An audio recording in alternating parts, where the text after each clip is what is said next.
बोलिए कृष्ण कन्हैया लाल की जय। ओम सूर्याय नमः। ओम आदित्याय नमस्कारं करोमि दिने दिने जन्मंत्र दरिद्रं नोपजायते। भास्कराय नमः। आदित्येन रवे नमः। अक्षदानि पुष्पाणि च सूर्यनारायणदेवताभ्यो नमस्कारं करोमि। કળિયુગ આવશે એની ખબર કેવી રીતે પડશે? એટલે એક વખત પાંડવો એ પોતે ઇન્દ્રપ્રસ્થ અને હસ્તિનાપુર આ બંનેનો વહીવટ એ કરતા હતા. તેવા સમયે ભગવાન કૃષ્ણએ કહ્યું કે હવે હું દ્વારિકા જાઉં છું.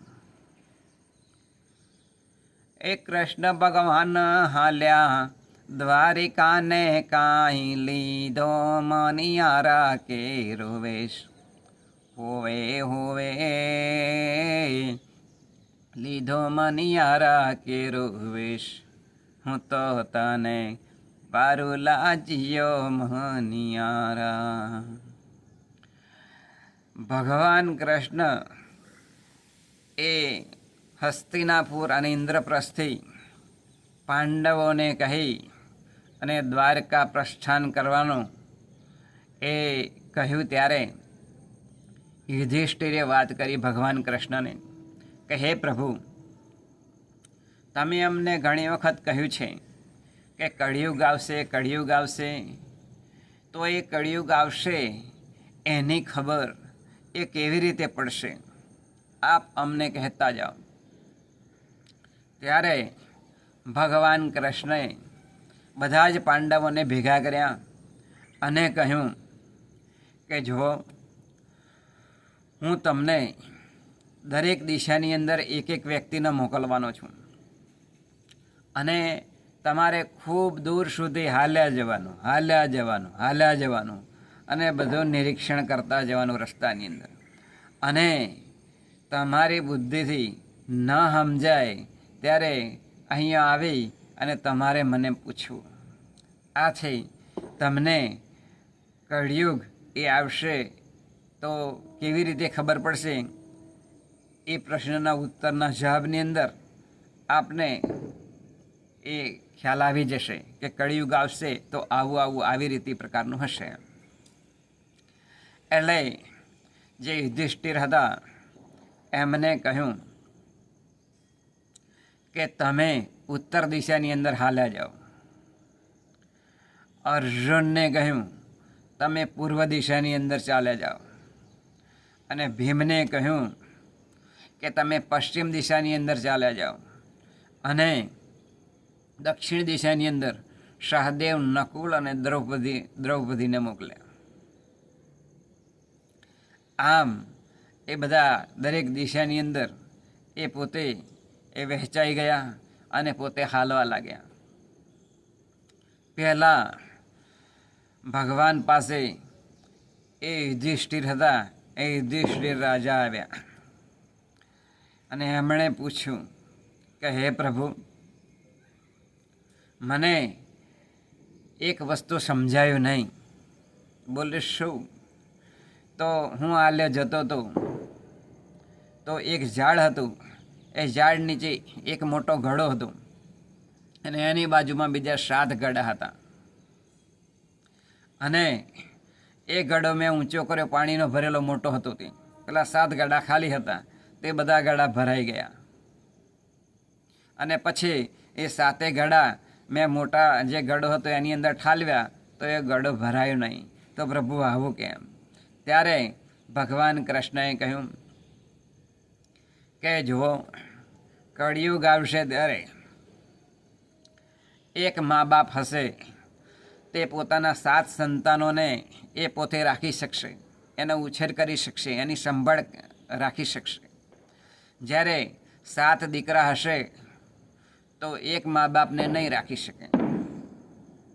એટલે આ વાત યુધિષ્ઠિરને સમજાઈ અને કહ્યું કે કળિયુગની અંદર આ પ્રમાણે થશે. આપ જોતા હશો અત્યારના સમયની અંદર ઘણા બધા વૃદ્ધાશ્રમો ખોલેલા છે. ત્યાં જેના મા બાપ છે તે ગરીબ વર્ગના એ મા બાપ જે હશે કુટુંબ એમના નહીં હોઈ શકે. મધ્યમ વર્ગના જે કુટુંબ છે એમના નહીં હોઈ શકે. પરંતુ જે અતિશય સંપત્તિવાન છે કે ભગવાને જેને અઢળક રૂપિયો આપ્યો છે તેની પાસે સમય નથી એવું કહે છે. એટલે એ લોકો એ વૃદ્ધાશ્રમની અંદર મૂકી આવતા હશે. આ પેટ જોયું હશે. ત્યાર પછી અર્જુન આવ્યો અને અર્જુને આવી અને ભગવાનને વાત કરી કે હે પ્રભુ, મને એક વાત સમજાણી નહીં રસ્તાની અંદરથી. બોલે શું? તો હું જતો હતો તો માન સરોવર આવ્યું. ત્યાં માન સરોવરની અંદર રાજહંસો એ હતા ત્યાં ગાડી. તો એ રાજહંસો એ પોતે એ અપક્ષ વસ્તુઓ એ ચારો ચરતા હતા. દેડકા ને માછલી ને એવું બધું ચરતા હતા. આમ તો એમને રાજહંસોને સાચા મોતી ચારો ચરવાનો હોય, પરંતુ એ પડેલાય પણ હતા કિનારા પર. સાચા મોતી એ પડેલા પણ હતા, છતાં પણ રાજહંસો એ છોડી અને માછલા અને જે દેડકા હોય અને જે જીવજંતુઓ હોય એ અભક્ષ વસ્તુઓનો ચારો એ ચરતા હતા. તો ભગવાન આવું કેમ?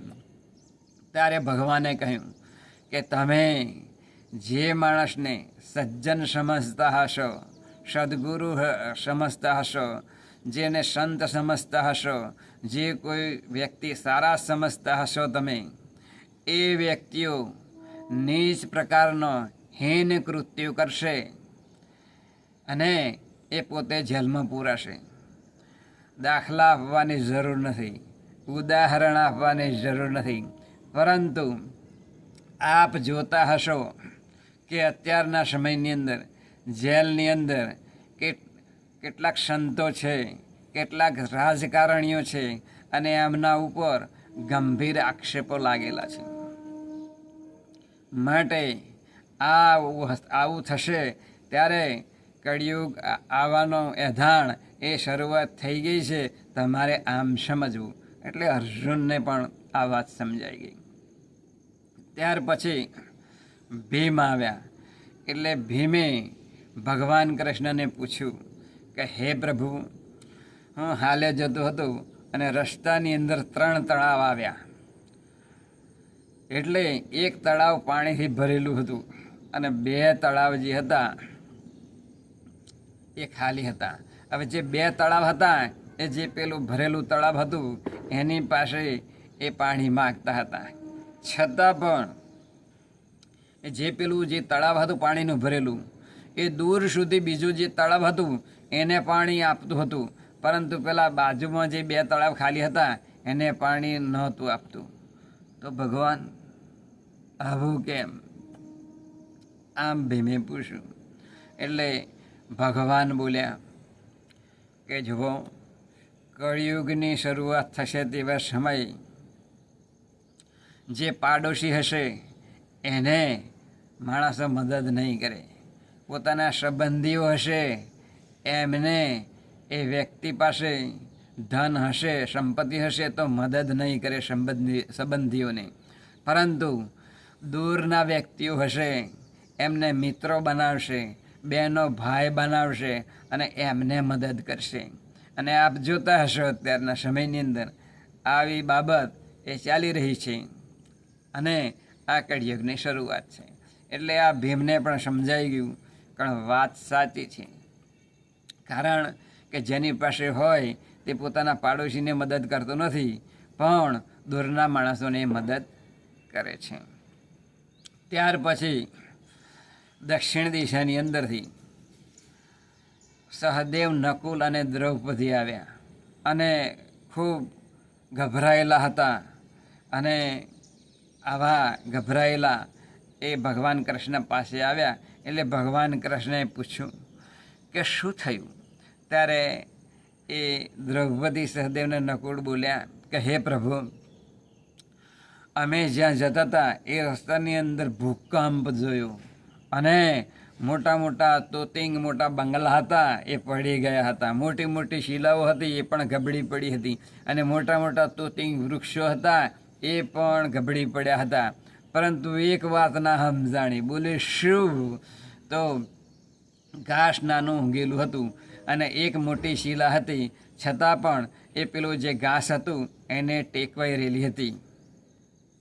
તો આવું કેમ? અમે તો બધા વિચારમાં પડી ગયા.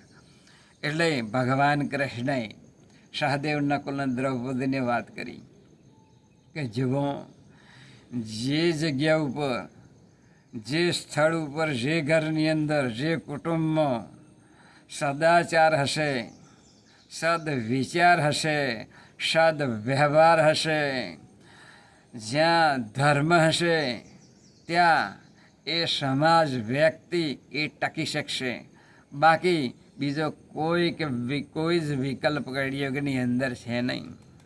આમ કહ્યું એટલે આ સહદેવ નકુલ દ્રૌપદીને પણ સમજાઈ ગયું કે હે પ્રભુ, આ ખૂબ બહુ સારી બાબત છે. આમ પાંડવોને ભગવાન કૃષ્ણએ કહ્યું, અને ત્યાર પછી એ ભગવાન કૃષ્ણ એ કળિયુગ કેવી રીતે આવશે એ તમામ બાબતો આ પાંડવોને બતાવીને ત્યાર પછી એ પોતે દ્વારકા ગમન પ્રસ્થાન કરવા માટે એ નીકળી ગયા.